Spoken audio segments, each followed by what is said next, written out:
Bom, irmãos, eu quero convidar vocês a abrir a palavra do Senhor no Evangelho de Mateus. Evangelho de Mateus, capítulo de 24. Nós vamos ler os primeiros versículos. É um texto muito conhecido, mas eu não vou pregar expositivamente o texto. Eu vou usar o tema e a pergunta que os discípulos fazem para o Senhor, para podermos meditar juntos num tema que eu acho super relevante para os nossos dias. Então, se você não trouxe Bíblia, pega carona com alguém. Está vendo alguém sem Bíblia, ofereça carona. Eu sei que a família ali com 3 crianças não é fácil equilibrar tudo isso, né? Criança no colo, Bíblia na outra mão e assim vai. Mas essa é a igreja do Senhor, né, gente? Essa é a igreja do Senhor. Muito bem, Evangelho de Mateus, capítulo 24, eu vou ler na NAA, que é a versão que nós temos adotado aqui na igreja, a partir do verso 1, diz assim a palavra do Senhor. Quantos acharam pode misericórdia? Ainda alguns estão procurando, eu espero, não tem problema. Agora sim, quantos acharam pode dizer misericórdia? Melhorou, diz assim a palavra do Senhor. Saiu Jesus do templo, e enquanto caminhava, os seus discípulos se aproximaram para lhe mostrar as construções do templo. Verso 2: Ele, porém, lhes disse: Vocês estão vendo todas essas coisas?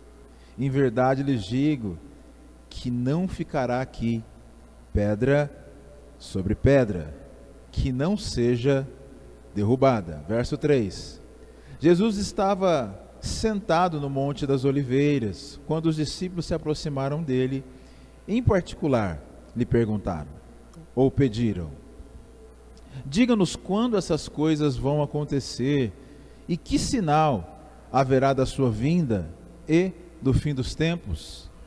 E Jesus respondeu. Até aí.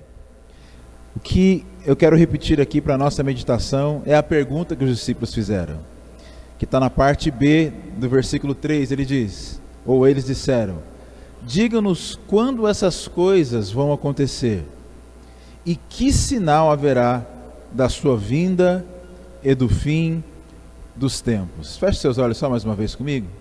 Vamos pedir a inspiração e a capacitação do Senhor para meditarmos nesse texto. Pai, nós te louvamos, Senhor. Te louvamos pelo privilégio de cultuar a Ti, de celebrar a vida, de celebrar a ressurreição do nosso Senhor e Salvador Jesus Cristo, de celebrar a unidade da igreja e, melhor do que isso, Senhor, de portas abertas. Nós temos liberdade de culto nesse país e nós queremos desfrutar dela da melhor forma possível. Te louvamos também pela Tua palavra, porque ela é a verdade, ela tem o poder de nos transformar. A Tua própria palavra diz que ela é espada de 2 gumes, capaz de discernir, separar ossos e medulas, Senhor. E assim nós nos tornamos ou ficamos vulneráveis a ela. Nós abrimos nosso coração nessa manhã, ó Deus, para sermos penetrados por essa palavra, porque ela pode trazer vida, ela pode nos despertar da sonolência desse mundo, para viver uma vida que agrada ao Senhor. Também quero te louvar, Senhor, por me trazer em paz e por me trazer em segurança, ó Deus, nessa viagem. Obrigado pelo privilégio que o Senhor me dá de ter a Tua companhia em todos os lugares que eu vou. E assim também com os meus irmãos. O Senhor nos trouxe aqui nessa manhã, é porque o Senhor tem um motivo, o Senhor tem algo para fazer em nós. E nós nos sujeitamos então ao Senhor e a Tua palavra. Assim nós oramos em o nome de Jesus. Amém e amém. Irmãos, eu gostaria de ler mais uma vez o versículo 3 e destacar uma palavra que eu quero meditar com vocês. Eu vou só ler de novo a pergunta dos discípulos, que está na parte B do versículo 3, e a partir daí, então, nós começarmos a nossa meditação. Eles dizem: diga-nos quando. Diga-nos quando. Irmãos, eu não sei vocês, Mas na minha opinião, essa é uma das palavras que regem a vida de todo ser humano. Quando? Quando é que eu vou me casar? Quando eu completar 18 anos? Quando eu puder sair de casa? Quando eu tiver um novo trabalho? Quando eu tiver um novo carro? Quando?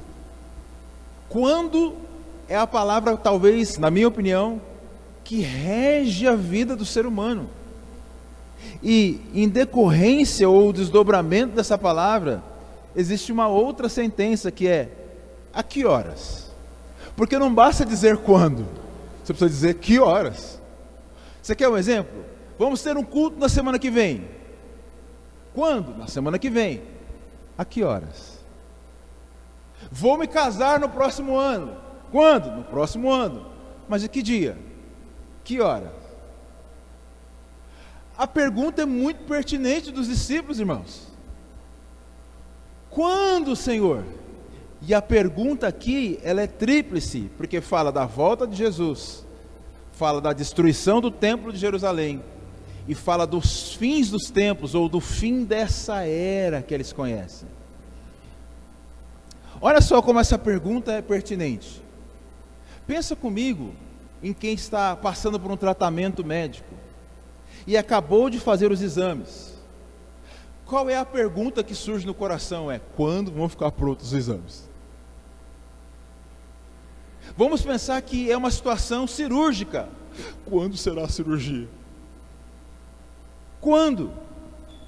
Se você está pleiteando uma nova carreira, quando virá minha promoção? Quando eu poderei pleitear aquela vaga? Quando sairá a resposta da entrevista que eu fiz? Quando, irmãos?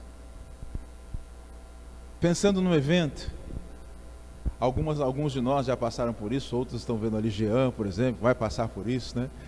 Quando marcam a data do casamento, né, ficam todo mundo ansioso, os pais da noiva, os pais do noivo, quando vai ser, como vai ser, que horas vai ser, e isso vai gerando uma angústia.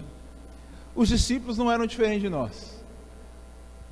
Só para você entender o contexto aqui, eu já preguei esse texto, já falei das parábolas que Jesus vai contar, explicando o quando para a gente, mas só para retomar o contexto de forma bem rápida.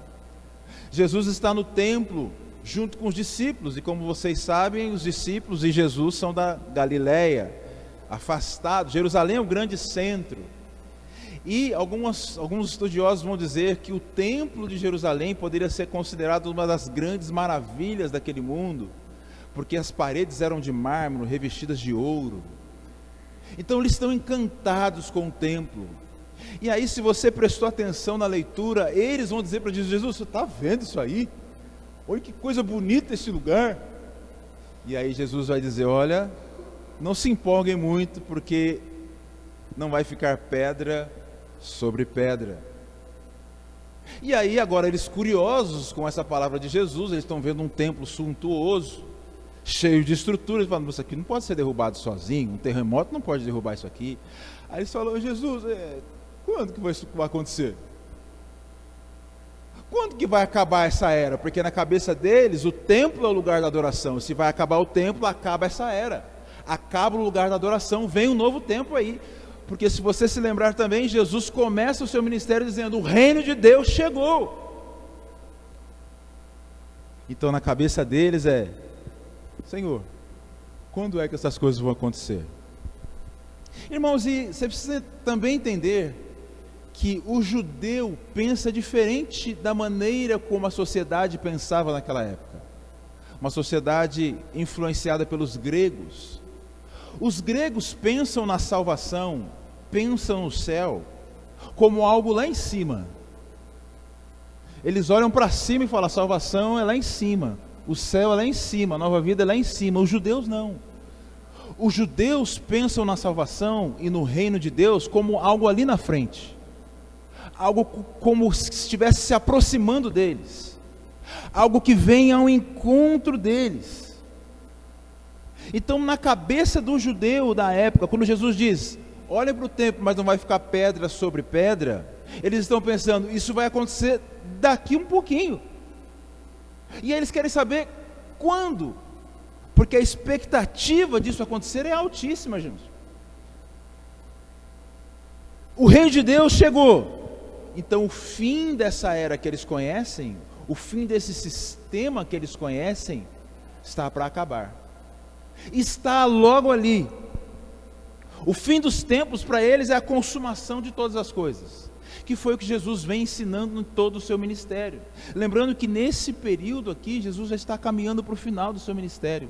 Jesus vai ser entregue aos judeus, é o fim do sistema, e na cabeça deles a pergunta quando, é quando Israel será restaurada, porque você precisa se lembrar que Israel está sob o jugo dos romanos. É quando vai acontecer a ressurreição dos mortos. Olha quanta coisa tem na mente deles quando eles perguntam para Jesus quando. O quando para eles é quando vai acontecer tudo isso, quando vai acontecer o juízo final, quando esse mundo que nós conhecemos vai acabar. É isso que tem na mente dos discípulos quando eles perguntam para Jesus.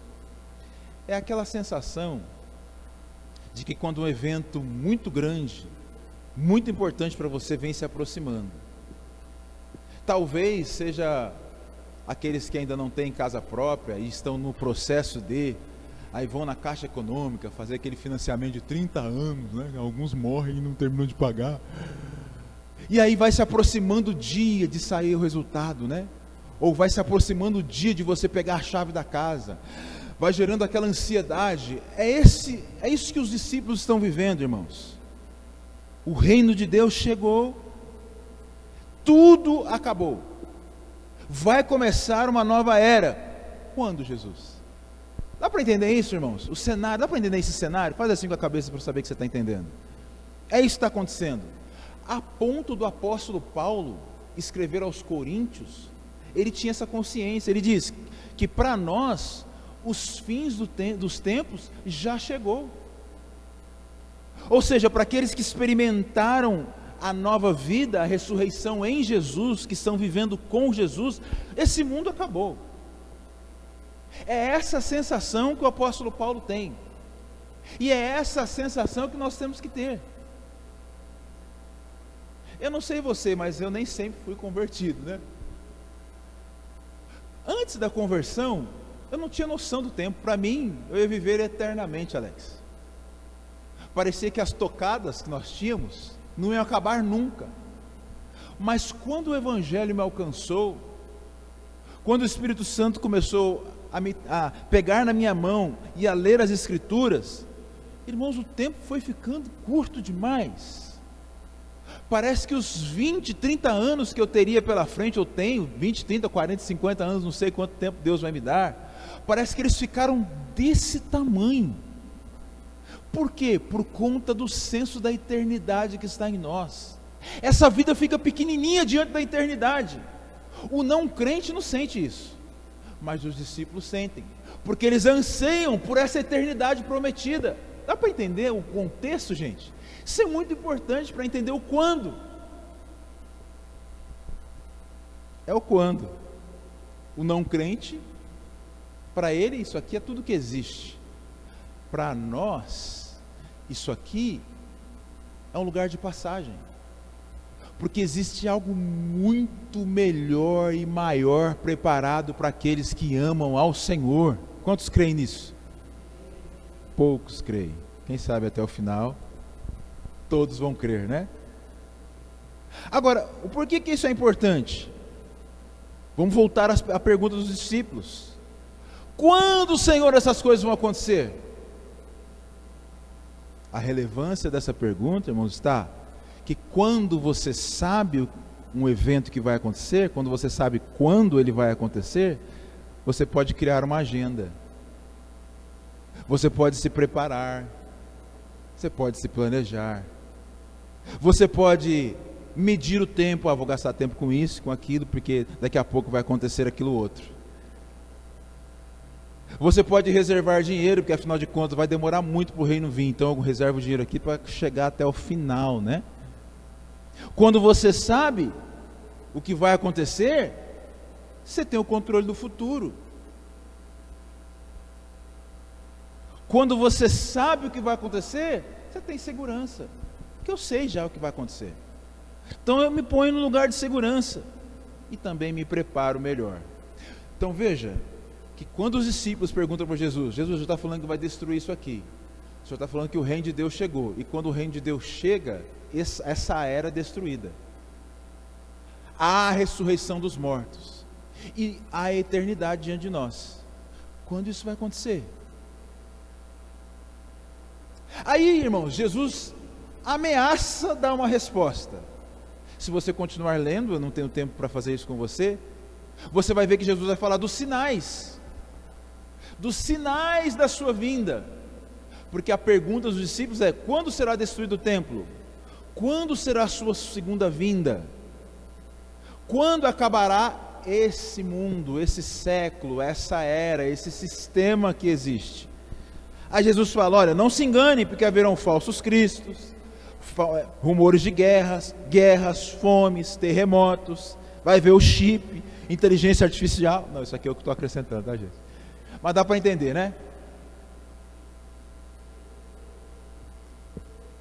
Mas o que Jesus está dizendo é: não se assustem com isso, porque isso aí é só o princípio das dores. Aí Jesus compara com uma mulher que está aguardando o bebê, né? E começa a ter sinais de que o bebê vai nascer. Esse é o princípio, mas não vai nascer nada nesse período. O fim do mundo não é isso aí: terremoto, guerra, rumor de guerra, fome. Não é isso o fim do mundo. Aí finalmente, irmãos, Jesus responde a pergunta deles. Vai comigo aí, por favor, ainda no capítulo 24, por versículo 36. Jesus dá um sermão, e no versículo 36 ele diz, ele vai responder agora a pergunta: mas a respeito daquele dia e hora, todos sabem. O que está escrito aí? Ninguém sabe, nem os anjos dos céus, nem o Filho, senão o Pai. Ah não, espera aí. Jesus prepara um sermão inteiro para explicar para eles: vocês não saberão. Quando, Senhor? Vocês não saberão. Podia terminar o sermão aqui, gente, porque essa é a resposta de Jesus para a sua igreja. Quando, Jesus, esperamos a sua vinda? Você não vai saber. Quando é que essas coisas vão acontecer? Você não vai saber. E é esse o ponto que eu quero tratar com você, porque na vida cristã é importante saber de algumas coisas, mas me parece que também é importante não saber de algumas coisas. Eu preciso, para a fé, saber de algumas coisas, mas para que eu tenha fé, eu também não posso saber de todas as coisas. Por quê? Porque a fé é a combinação daquilo que eu sei com aquilo que eu não sei. Isso é fé cristã. É isso que as pessoas lá fora não entendem, porque para eles, não saber de algumas coisas quer dizer que Deus não é tão bom assim não, porque Ele não te falou. Irmãos, todas as religiões que revelam tudo para o ser humano, tudo, se você sabe tudo daquela religião, pode ter certeza que você mesmo criou aquela religião, ou as pessoas mesmo criaram-na, porque como criatura de Deus, nós somos incapazes de conhecer na totalidade a Deus. Aliás, nós somos incapazes de conhecer a Deus se Ele não se revelar a nós. É por isso que nós temos as Escrituras, e nós chamamos de revelação progressiva, porque Deus vai se revelando, revelando cada vez mais, e assim progressivamente. Mas nessa vida, nós não vamos conhecer tudo de Deus. Faz parte, é o que eu quero dizer, da vida cristã, conviver com a dúvida.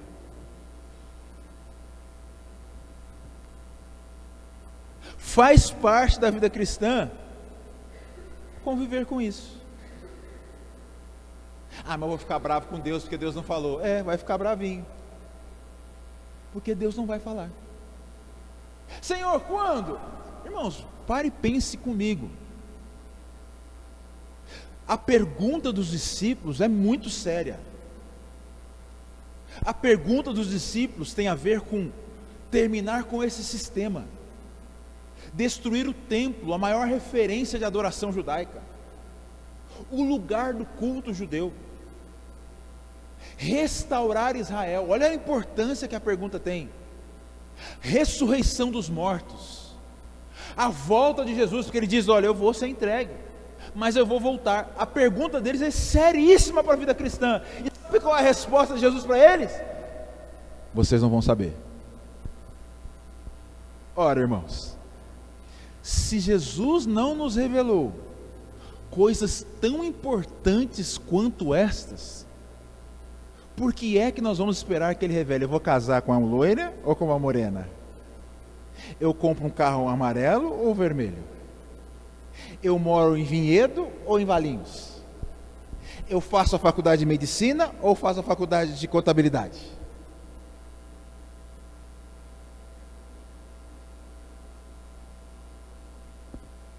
Faz parte, irmãos, da vida cristã conviver com dúvidas.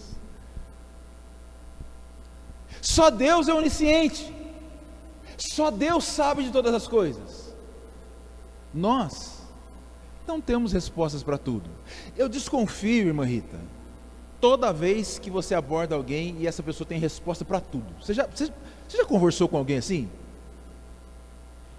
A não ser a minha mãe, né? A não ser as mamães. As mamães têm resposta para tudo, né? Você também não deve desconfiar da sua mãe, não. Mas pessoas do seu convívio, que tudo que você fala, ela tem argumento, ela tem resposta, eu desconfio.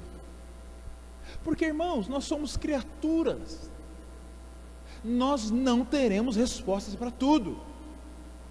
Se você perguntar para o pastor Vinícius, que talvez hoje seja o maior teólogo da Igreja do Nazareno no Brasil, fazer algumas perguntas teológicas, ele não vai conseguir te responder tudo, e ele tem a humildade de dizer.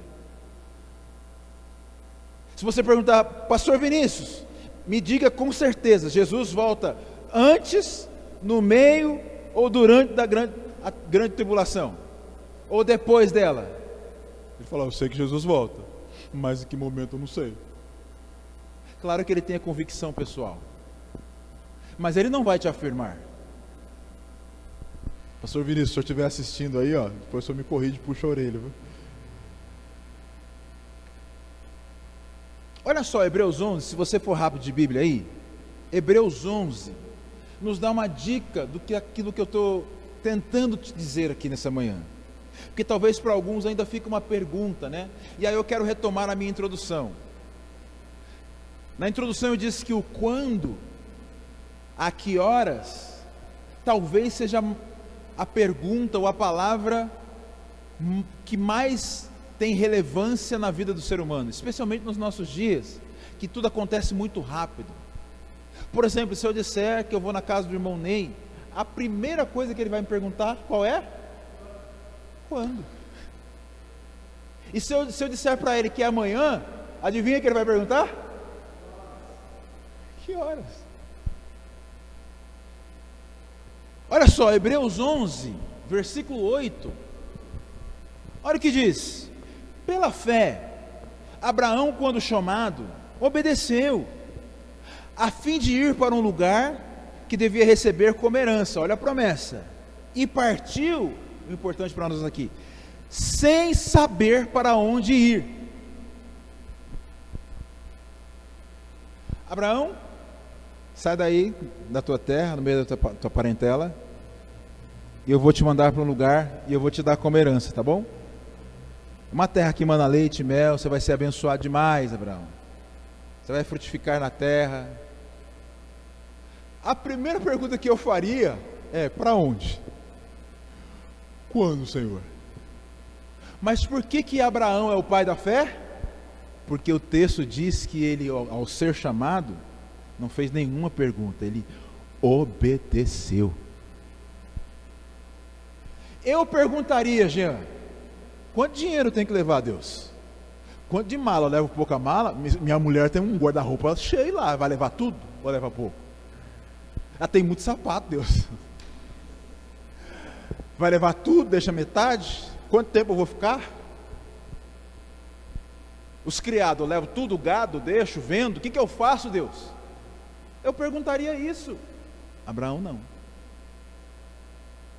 A fé é conhecer algumas coisas e ser ignorante ou não conhecer outras.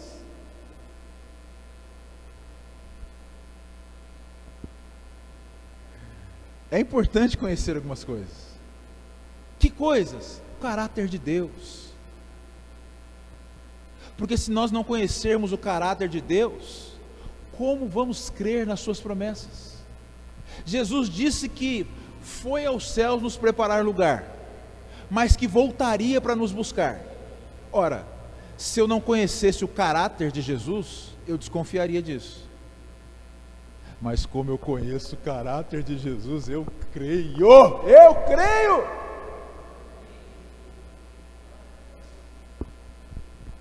É importante saber, mas me parece muito importante também não saber.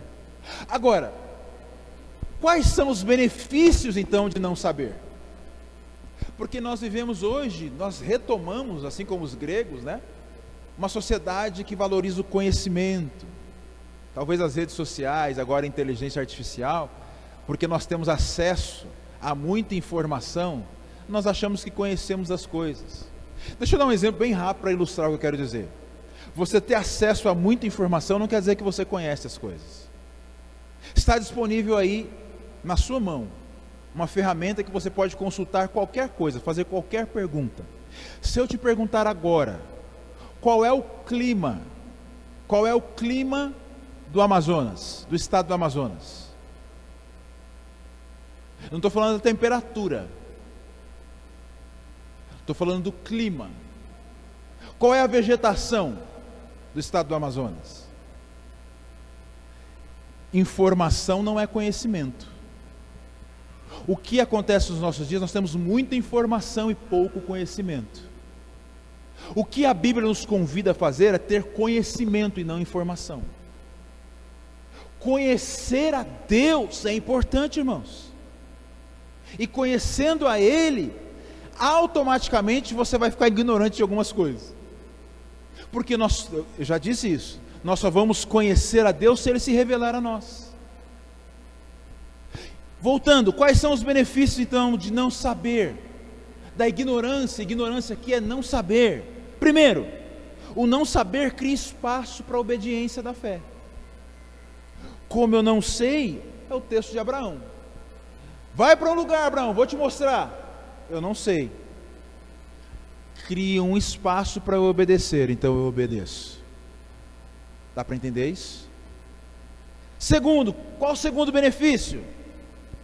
Não conhecer me permite estabelecer um relacionamento com Deus. Abraão, você vai para uma terra que eu vou te mostrar. Tá bom, Deus, mas eu não sei nem para o caminho que eu vou. Eu te guio, Abraão. Vai por aqui. Vou. Fica aí um pouquinho. Agora vai para lá. Vou. Fica aí um pouquinho. Agora lá, Abraão. Vou. Fica ali um pouquinho. Relacionamento. Para isso você precisa ouvir a Deus. Está em comunhão, em relacionamento com Ele. É o segundo benefício. Terceiro benefício, gera um senso de dependência de Deus. Deus, eu não saio daqui enquanto o Senhor não me disser para sair. Eu não sou autônomo, tomo decisões assim aleatórias. Quero tomar decisões mediante com a direção da Tua palavra. Quarto benefício, nos dá a chance de Deus nos surpreender. Quem tem tudo planejado na sua vida, não tem espaço para ser surpreendido. Vou repetir. Quem tem tudo planejadinho, e normalmente essa pessoa que é organizada nesse ponto, quando alguma coisa dá errado, ela se frustra, sim ou não? Você conhece alguém assim, que é metódico assim, é nesse lugar tem que pôr isso, o sabonete tem que ficar assim, a toalha tem que ficar assim, se tira do lugar, ela se perde. Tem gente rindo que é verdade, né? A pessoa se perde. Não saber tem o benefício de ser surpreendido por Deus. Sabe aquela situação que você não sabe o que fazer? Parece que não tem resposta. Parece que não tem solução. Ah, o carro quebrou. Preciso de um carro urgente. Aí, a benção aí, ó, chegou. Nos dá a chance de ser surpreendidos por Deus. Então, se você estiver vivendo esse momento agora, hoje, de eu não sei o que fazer, tenha fé e paciência, porque Deus pode te surpreender. Meu Deus, ninguém entendeu. Tenha fé e paciência, porque Deus pode te surpreender. Sabe por quê, irmãos? Até o Noah gritou amém lá. Glória a Jesus. Até o Noah está entendendo e vocês não. Nós confiamos demais naquilo que podemos ver. Nós confiamos demais naquilo que podemos tocar. Nós confiamos demais no nosso planejamento de vida. E nós acreditamos que se nós planejarmos tudo, decidirmos tudo, tudo vai dar certo.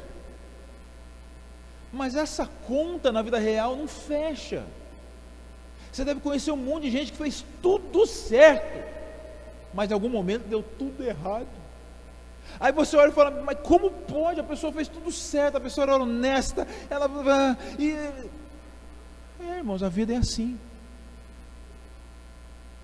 Porque nós confiamos demais naquilo que podemos ver e tocar. É por isso que a Bíblia diz, Hebreus capítulo 10, que o justo viverá por aquilo que ele vê. Que o justo viverá pela fé. Fé é a combinação do que eu sei e o que eu não sei.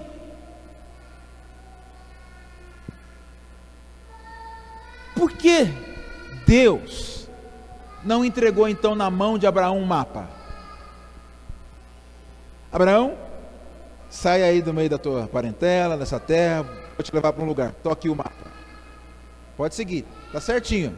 Você não vai ter problema, vai evitar aí os inimigos, você vai evitar o problema aí com a sua esposa, que os homens vão ficar de olho nela. Você vai chegar lá com segurança, Abraão. Pode seguir o mapa.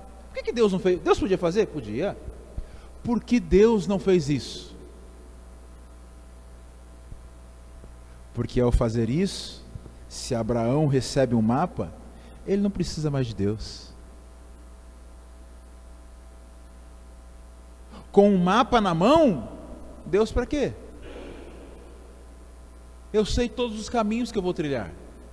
Eu sei exatamente onde eu vou chegar. Com isso ele perderia todos os benefícios que eu mencionei. Espaço para obediência, relacionamento com Deus, senso de dependência de Deus, chance de ser surpreendido por Deus. Quem tem um mapa, perde esses benefícios. Não precisa de Deus para nada. E me parece, irmãos, que é exatamente esse o grande conflito da vida humana. Nós queremos um mapa. Deus, eu caso, compro uma bicicleta ou vou morar fora do país? Não é assim? Eu estou inventando aqui as perguntas, mas mais ou menos assim. Queremos um mapa. Eu não sei se você, a maioria de nós aqui eu sei que tem carro. E já temos um dispositivo, smartphone, que você pode baixar um aplicativo que é um GPS. Como funciona o GPS? Para mim, é a figura da vida cristã. Porque quando você coloca o endereço no GPS, e ele calcula a rota, e te dá a resposta de quanto tempo você vai levar, quantos quilômetros é, ele te fala tudo que você tem que fazer ao mesmo tempo? Vira à direita, vira à esquerda, anda 10 quilômetros, fala tudo de uma vez? Não. O que ele te fala? A 100 metros, vire à direita.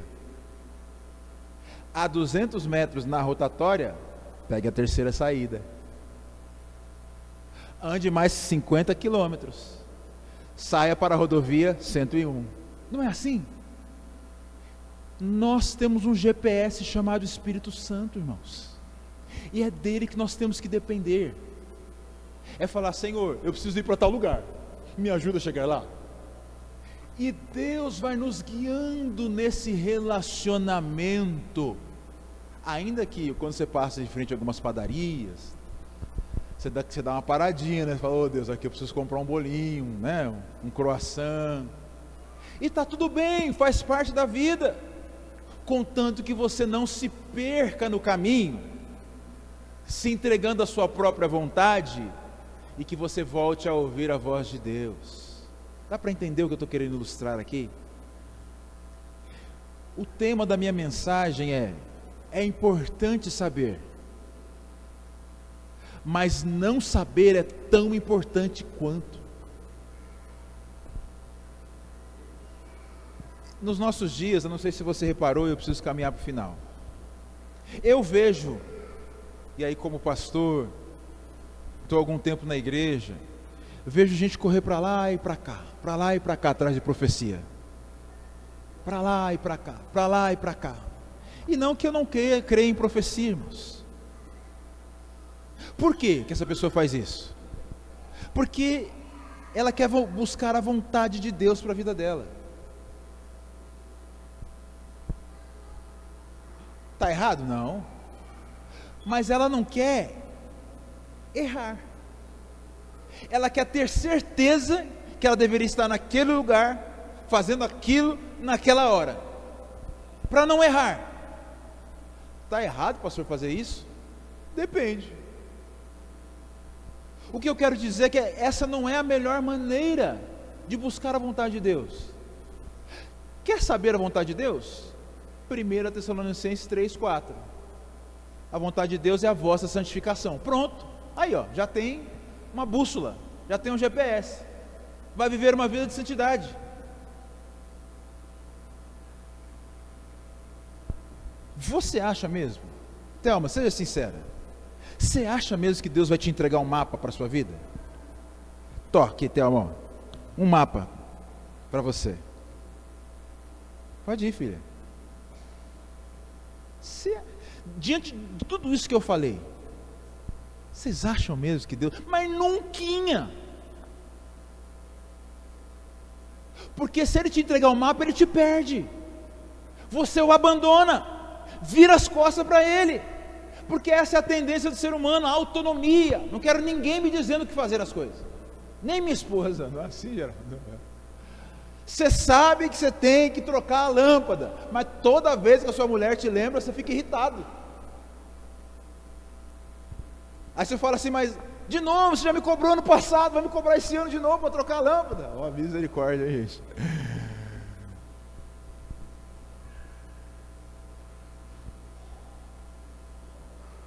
Nunca, porque se nós recebermos um mapa, nós vamos seguir o caminho sem Deus, e essa não é a vontade de Deus. A vontade de Deus é que nós dependamos dEle. Pense em José. José tem 2 sonhos, e ao compartilhar os sonhos com a família, todo mundo entendeu que ele ia ser líder da família, até dos pais. Inédito para aquela época, irmãos. O patriarca é a grande cabeça da família. Tanto que você vai ver o Deus de Abraão, de Isaac e de Jacó. Por quê? Porque era muito comum que o patriarca, no caso Abraão, tivesse os seus filhos ali perto dele. Ele é o grande chefe do clã. E aí quando ele morre, assume o sucessor, e assim por diante, a família fica sempre muito perto. José tem um sonho. Deus me deu um sonho, gente. Nesse sonho, aqui palavras minhas, tá? Interpretando o texto. Nesse sonho vocês iam se curvar diante de mim. Tá doido, menino? O que é isso? Isso não é de Deus, não, né? Aí passam alguns dias, José tem outro sonho. E aí ele cai na besteira na mesa, todo mundo comendo. Gente, eu tive outro sonho. No sonho vocês iam se curvar diante de mim. Menino, o que é isso? Está repreendido em nome de Jesus, né? Nos nossos dias alguém diria isso. Deus disse para ele o que ele seria, mas Deus não disse o trajeto para ser. Imagina se José soubesse como seria a sua trajetória. E aí, para aqueles que não conhecem a história de José, eu recomendo ler o livro de Gênesis, você vai encontrar lá a história dele. Não tenho tempo de falar aqui. José é vendido pelos irmãos, é levado como escravo. José é preso, fica lá, até se tornar então governador do Egito. E aí, sabe o que acontece? Toda a sua família vem buscar abrigo em José. Se cumpre aquilo que ele viu. Mas e se Deus tivesse dito para ele: lembra do sonho que você teve ontem? Agora eu vou te explicar como que vai acontecer isso. Imagina o pavor desse menino, um jovem. Quero isso não, Deus. Está doido de ficar longe da minha mãe? Está doido de ficar longe do meu pai? De jeito nenhum. Vou passar fome, sei lá o que vão fazer comigo, se vão me bater, vou passar frio, vou para uma terra que eu não sei a língua deles. Eu, quando criança, passei por 3 cirurgias muito pesadas, muito invasivas. E eu me coloquei no lugar de José, pensei: Deus, se o Senhor tivesse me falado que eu ia passar por tudo isso, eu entraria em desespero, depressão. Talvez tiraria a minha própria vida para não passar por aquilo. Deus, eu não quero isso não. O que eu tenho que fazer para evitar, Deus? Deus não ia dar a fórmula. Talvez eu tiraria a minha vida. E você pode olhar para alguma situação na sua vida que isso poderia ter acontecido. Ah, se você soubesse o dia que os seus pais vão morrer. Ah, se você soubesse o dia que os seus filhos, ou filho ou filha, vai morrer. Tamanha angústia aí para o nosso coração. Talvez a gente dissesse: Deus, me leva primeiro. Por isso que Deus não te dá um mapa, para que você possa depender dEle, para que você possa se relacionar com Ele, e para que Ele possa te surpreender.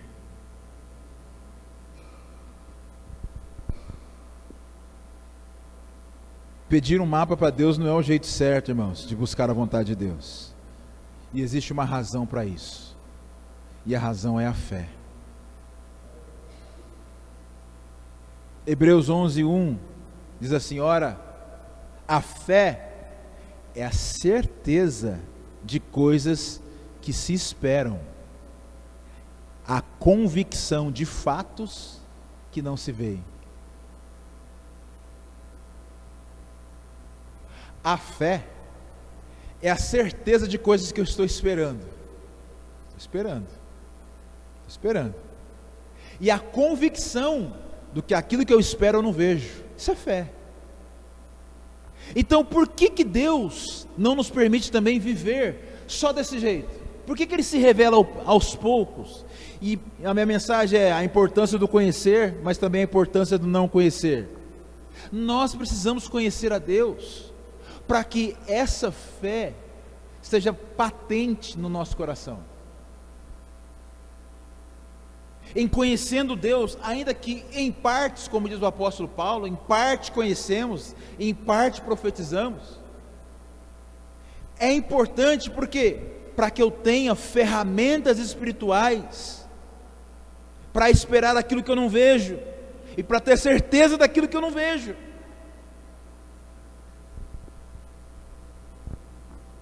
Então, se você está aí orando: Deus, eu preciso de um novo emprego, Deus, eu preciso, e Deus está em silêncio, pode ser que Deus continue em silêncio. Deus, eu não sei se eu mudo para Vinhedo, Deus, Jundiaí, São Paulo. Pode ser que Deus não te responda. E eu preciso conviver com isso. Alguns de nós estão buscando um propósito de vida.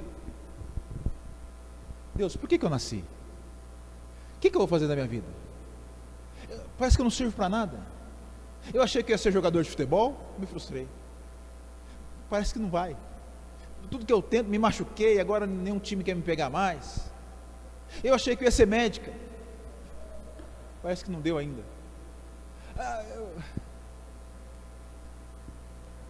perguntas. Quando, Jesus? Vocês não vão saber? Nunquinha. Fé. Agora, não é porque eu não sei que eu continuo parado no mesmo lugar.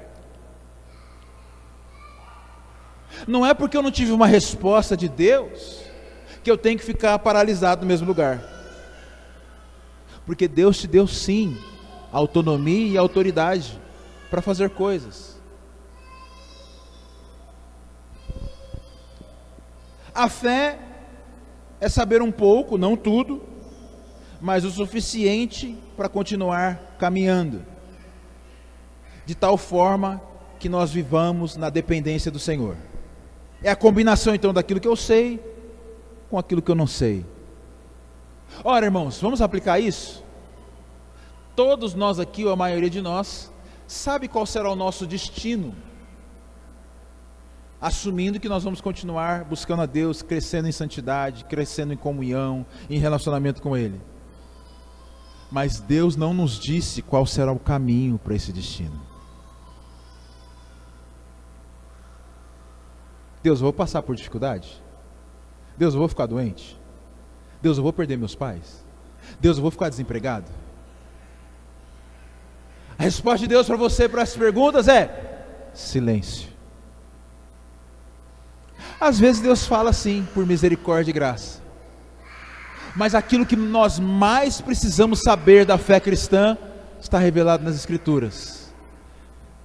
Eis que estou convosco todos os dias até a consumação dos séculos. Se você está alegre, Deus está com você. Se você está triste, Deus está com você.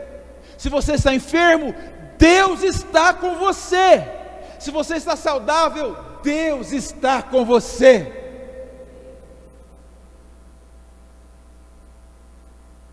Oh, irmãos, termino. Eu não sabia que eu ia estar com essa energia toda, mesmo depois de ter viajado tanto. Se deixar eu fico, gente. Vamos continuar lendo Hebreus 11. Nós falamos de Abraão, que Abraão obedeceu mesmo sem saber para onde ia. Olha o que continua dizendo sobre ele, verso 9. Pela fé, está falando de Abraão, pela fé peregrinou. O que é peregrinar, gente? Peregrinar é continuar se movendo, sem se estabelecer num lugar fixo. Peregrinou na terra da promessa. Olha só, para e pensa comigo, olha para cá um pouquinho. Deus disse para ele: sai daí onde você está, eu vou te levar para uma terra que eu já te dei. Abraão chega na terra, aí fala: oh, promessa cumprida. Agora, sabe o que eu vou fazer? Eu vou construir uma mansão aqui, vou educar os meus filhos, fazer uma piscina e vou desfrutar. Deus fala: você não vai construir nada, você vai peregrinar. Vamos seguir. Terra da promessa como a terra alheia, habitando em tendas. Irmãos, Abraão não construiu uma casa. O que é uma tenda? É uma barraca. Perceba, Abraão está na terra prometida, peregrinando, dando voltas na terra prometida e habitando em tendas. Olha só, com Isaac e com Jacó, herdeiros com ele da mesma promessa. Qual é a promessa? Terra prometida. Verso 10, porque Abraão, olha só, aguardava a cidade que tem fundamentos, da qual Deus é o arquiteto e construtor. Irmãos, eu não sei se dá para perceber aqui, se é tão claro para você. Deus promete uma terra para ele, um lugar para habitar, uma terra que emana leite e mel. É a terra que Deus prometeu, é a terra da promessa, é a bênção. Deus fala para ele: ó, não cola o seu coração aí não, viu? Porque isso aí é uma sombra, é uma figura daquilo que eu tenho prometido para você que está nas mansões celestiais. E isso é para nós. Então, Não cola o seu coração aí onde você mora não, viu? Não cola o seu coração nas suas riquezas não, viu? Na sua conta bancária não. Não cola não, porque você é um peregrino, uma peregrina. Se você colar o seu coração aí, você corre o risco de perder as mansões celestiais, a grande promessa. É por isso que ele habitou em tendas. E para celebrar, para o povo se lembrar que eles eram peregrinos, Deus estabeleceu uma festa, a festa dos tabernáculos. O que é a festa dos tabernáculos no Antigo Testamento?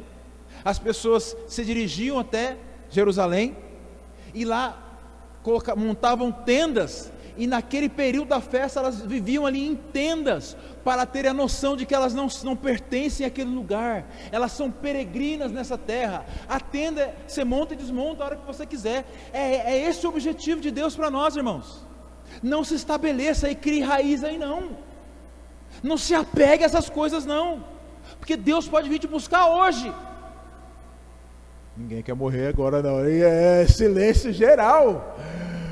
Pastor Vinícius estiver nos assistindo, a igreja silenciou, ninguém quer ir para o céu agora, está todo mundo querendo ficar aqui mesmo.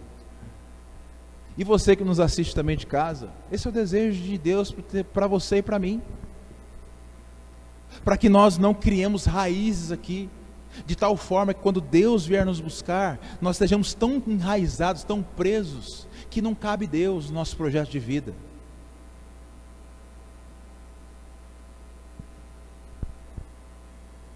Abraão não podia colar o seu coração, porque Deus sabe que nós temos a tendência de nos enraizar. Abraão, faz casa não, tenda. Tenda, Abraão. Isaac, faz casa não, tenda. Jacó, faz casa não, tenda.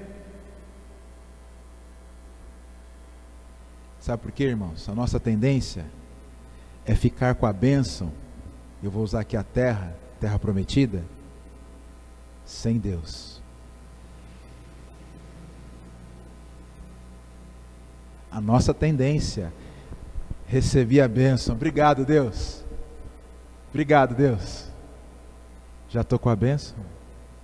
Você conhece um monte de gente que ao ser abençoado na igreja, foi encontrando cada vez mais motivos para não estar na igreja. Ah, aquela irmã, ah, aquele irmão, ah, aquele pastor, pastor, você não sabe o que eu passei. Ficou com a bênção, né? Mas sem Deus. Tchau, Deus. Deus sabe, irmãos. Voltando para a pergunta dos discípulos, para terminarmos. Jesus, quando? Que hora, Jesus? Se o senhor não me falar, vai ficar ruim para o seu lado. Resposta de Jesus: não conto, não conto, não conto. Por quê? Olha o verso 42, ainda de Mateus 24. Se você for rápido aí de endereço, leia comigo. Verso 42. Por quê? Portanto, vigiem, porque vocês não sabem em que dia virá o Senhor de vocês. Vou terminar com uma ilustração. Quantos aqui tem internet em casa? Levanta a mão só para eu saber. Tem um provedor de internet lá. Todo mundo. João, não tem não? Tem internet ou TV? Tem. Quando você foi contratar o serviço, como é que foi? Você ligou lá? Ou mandou um WhatsApp? Não sei, hoje está muito mais fácil. Quero instalar aqui, tantos megas e tal. Tá bom, senhor. Seu agendamento está para o dia 1º de abril. Não, 1º de abril é famoso dia da... Mentira, né? 2 de abril. Aí tá bom. Hoje é dia 29, né?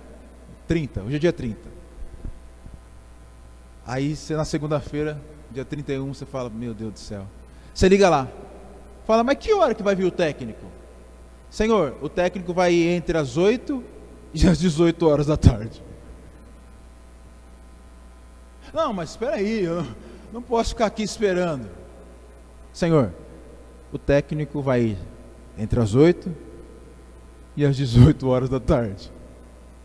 Isso empata a vida da gente, não empata, gente? Por quê? Você não pode ir no supermercado, porque vai chegar lá o técnico. Você não pode levar o menino na escola, por quê? Porque vai chegar o técnico, se o técnico chegar e você não tiver, ele vai embora, e se essa internet não fica mais. Você não pode fazer nada. Você fica esperando o técnico. Mas não foi isso que Deus fez com Abraão? Deus empatou a vida de Abraão, dizendo: Abraão, tenda, hein? Peregrino, hein? Se apega nessa terra aí não, porque eu volto. A sua terra, Abraão, ó, nas mansões celestiais. Volta para os discípulos. Senhor, quando? 42, versículo 42. Vigiem, porque você não sabe o dia, nem a hora que vem o Senhor de vocês. Irmãos, algumas respostas nós não vamos ter. Ele vai vir entre as 8 e as 18. O que eu faço no meio do caminho? Nada, tem que esperar. Não pode viver a sua vida de qualquer jeito, não. Enquanto nós esperamos, nós levamos uma vida de devoção. Enquanto nós esperamos, nós cultivamos a fé, nós cultivamos a experiência, nós cultivamos a vigilância.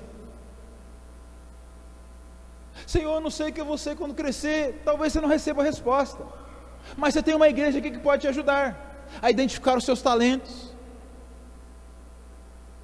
a contar experiências, compartilhar com você: olha, eu fiz isso, deu isso certo, isso errado, eu fiz aquilo outro, isso deu certo, isso não foi legal. A igreja está aqui. Enquanto nós esperamos, nós nos abençoamos mutuamente e somos abençoados por Deus. Dá para entender isso, gente? A igreja tem um papel fundamental nessa missão. Vamos ficar de pé?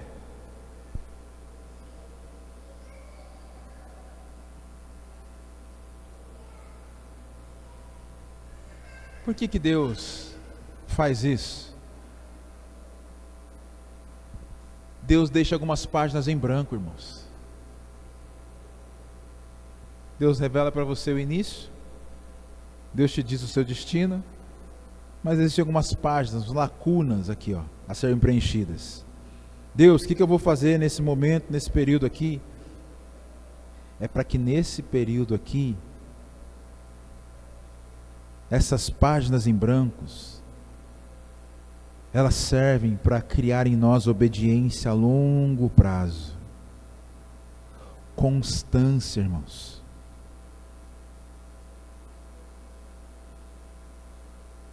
Deus sabe que se você soubesse o dia e a hora, você ia ser um crente meia boca. Sabe por quê? Que assim como os brasileiros são conhecidos por procrastinar, né? Só estudam um dia antes da prova e ele chega na escola estudando. É assim ou não é, Jean? Chega lá estudando antes da prova, 10 minutos antes da prova, ó, estudando. Deixa para a última hora. Sabe o que ia acontecer com a gente? Se Deus fala, ó, é tal dia e tal hora, íamos ficar na frente da TV, no Netflix, e quando se aproximasse o dia, opa, Jesus vai voltar, é amanhã, né? Então vamos lá, o que eu tenho que fazer? Eu vou na igreja? Eu vou jejuar hoje? Vamos orar? É a Bíblia? O que tem que fazer? Esse intervalo, essa lacuna, é para nos prepararmos para a sua segunda vinda, é para desenvolvermos relacionamento com Ele, devoção a Ele, obediência a Ele, dependência dEle. Amém, queridos? Feche seus olhos aí, vamos orar.